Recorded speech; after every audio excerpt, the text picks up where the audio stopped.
You're not glitching. Here's people going, what's going on? What? Tick, tick, tick, is this on? Just some practical jokes and jocularity we do down here at Scoop School. Thanks for joining us for this session. Do want to thank our episode sponsor, Purdy Products. Now you might think, well, Purdy Products, I don't know who they are, but boy, I need products to sanitize my equipment. Well, they make Sterasheen. You may know them for Sterasheen Green Label. It's a sanitizer, it's a cleaner, it's a milkstone remover. Click on the link, get a sample, it's great stuff. Many of the main manufacturers use their products to sanitize and to clean the equipment prior to you making some of the best frozen desserts you probably ever will.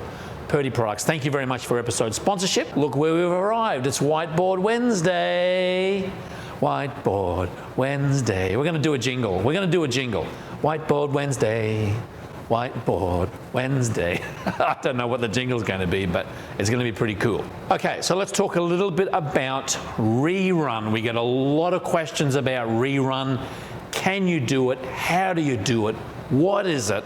Rerun is basically when you're taking frozen product. So the product starts out frozen. Now, it may be frozen custard, it may be soft serve, it may be frozen yogurt.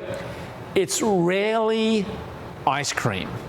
But when you're taking something that's frozen, you're melting it down to its liquid form and then you're refreezing it. That's the technical term. Taking something that you've already frozen, melting it down, refreezing it. I want to tell you right off the bat, you've got to check with your county or your state to see whether you can use the process of Rerun. A lot of states will not allow you to, even once something is frozen, you can't thaw it and basically freeze it again. I know North Carolina, I know Pennsylvania are very, very strict on Rerun. Some other states, counties allow you to do it under certain rules. So I'm going to direct you back to those regulatory departments. You'll see it most happen in soft serve and in frozen custard. The reason why you don't see a lot of Rerun or melting down product in the premium ice cream world is that if we've got our display case over here, a lot of times you're making a product in a batch freezer, it's been stored, it's been out in the display case here for a week, 2 weeks. That's way too long to have something out to thaw it up and then refreeze it. So you don't see a lot of it in the premium ice cream world unless you've just pulled out a batch from the freezer and you've got some product left over at the end of the batch and you want to melt that down and reuse it.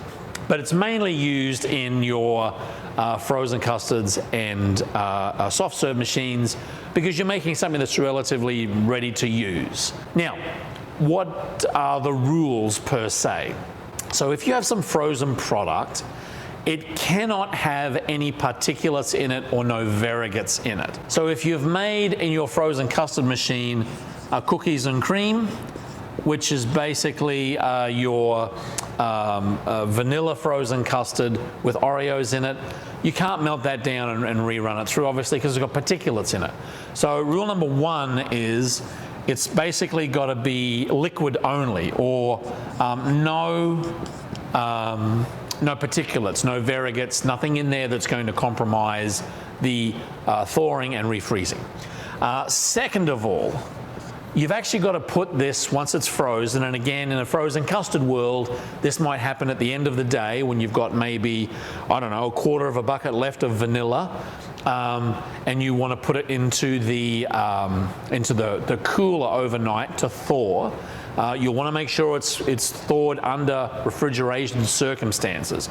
Can't just leave it on the counter. It's going to temper up and go above that 40-degree threshold. That's bad.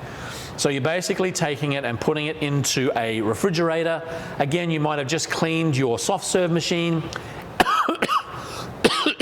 Sorry, I will edit that bit out. Again, you may have just cleaned your soft serve machine. You've got half a bucket of soft serve. Put a lid on it. Put it in the cooler. When it thaws, so when you go back the next day, it's going to have bubbles on the top.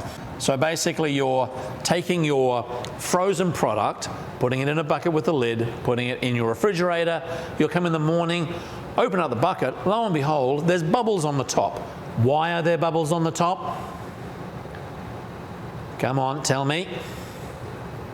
There are bubbles on the top because the overrun or the air that you've churned into this product while it was frozen, while it's thawing, are now making their way up through that mix, and there's foam on the top or bubbles on the top.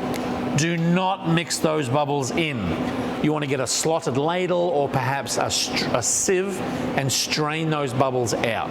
If you mix those bubbles back in, you're basically adding overrun back to the liquid mix before you're putting it back in the machine, and you'll have all sorts of differentiation of overrun and quality of product. So A, make sure it's liquid only or no particulates. B, when it's thawed the next day, strain those bubbles off the top. 3, you must have at least a half to half of rerun versus new mix ratio. You've got to have at least the amount of rerun that you have. So if you have a gallon of liquid rerun left over, you want to have at least a gallon, if not more, of fresh mix to mix with the rerun. You shouldn't be putting just rerun in and of itself back into a soft serve machine, back into a custom machine. It'll be way too thick. It's already churned so that the molecules and the fat there have already been denatured. You're just going to have a very thick and not very crisp product. So you want to add at least its own volume of fresh mix to the old mix. And last but not least, you only get one shot at this, right?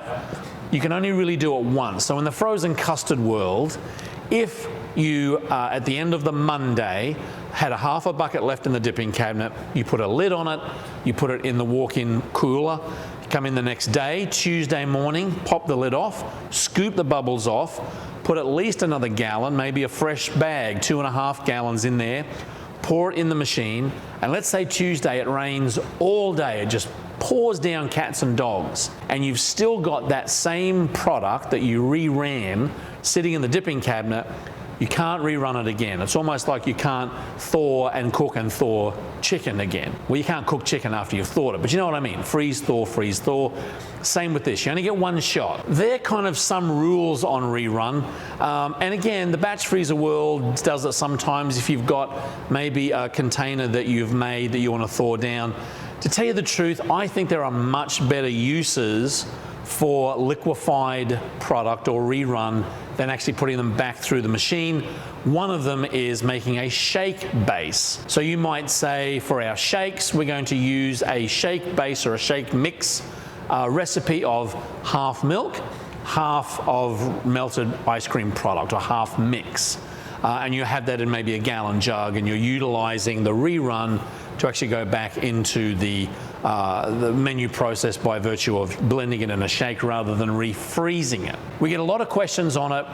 It's really not recommended. I mean, yes, you're saving product cost by it, but again, I always would send you back to your state or your county health department, because a lot of them are very, very strict on what you can and can't do so far as rerun is concerned. Interested to see what your state or county does? Leave a comment down below.